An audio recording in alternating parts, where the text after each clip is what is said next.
Hi friends, అందరికీ నమస్కారం.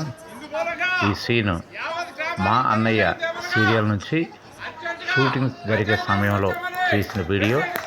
ప్రతి ఒక్కరూ చూసి మీ ఆశీర్వచనాలు అందించి నన్ను మరిన్ని సీరియల్స్లో నటించే అవకాశాన్ని భగవంతుడి ద్వారా కల్పిస్తారని కోరుకుంటూ మీ రాజేష్ గంధాలం.